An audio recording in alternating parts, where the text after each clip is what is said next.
ডাব্লিউডাব্লিউতে এমন এক রেসলার রয়েছে, তিনি যেমন ডাব্লিউডাব্লিউতেও ফাইটার এবং তিনি ডাব্লিউডাব্লিউর বাইরে তিনি রিয়েল লাইফও ফাইটার এবং তার একটি ইন্টারেস্টিং স্টোরি রয়েছে। এটি কোনো ফেক স্টোরি নয়, তার রিয়েল লাইফেরই স্টোরি। আমি কথা বলছি রোমান রেন্সকে নিয়ে। রোমান রেন্স তিনি যখন ফার্স্ট মেইন রোস্টারে ডেবিউ দেয়, তারপর থেকে ডাব্লিউডাব্লিউ রোমান রেন্সকে বড় বেবিফেস সুপারস্টার বানাতে চেয়েছিল এবং রোমান রেন্সকে ধীরে ধীরে উপরে তুলতে চেয়েছিল। ঠিক সেই সময় ডাব্লিউডাব্লিউর সমস্ত দর্শকরা রোমান রেন্সকে বুক করতে থাকে এবং রোমান রেন্সকে এমনভাবে হিট করতে থাকে যাতে করে রোমান রেন্সে যে কনফিডেন্স রয়েছে সেই কনফিডেন্স যেন ভেঙে যায়।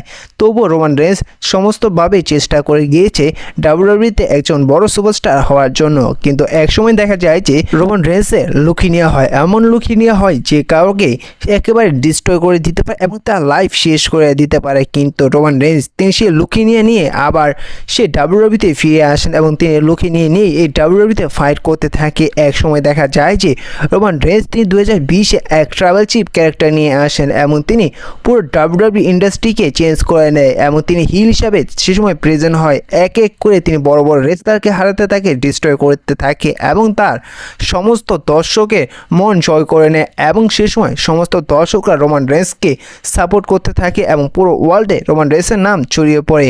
আর এরই জন্য বললাম যে রোমান রেন্স তিনি এত কিছু করেছে এবং এত ফাইট করেছে তার লাইফের সাথে, যার কারণে তিনি আজ এই জায়গায় আসতে পেরেছেন। তো এই বিষয়ে আপনাদের কী মনে হয় অবশ্যই কমেন্ট করে জানিয়ে দিবেন। আসলে কি রোমান রেন্স তিনি রিয়েল ফাইটার নাকি ফাইটার না।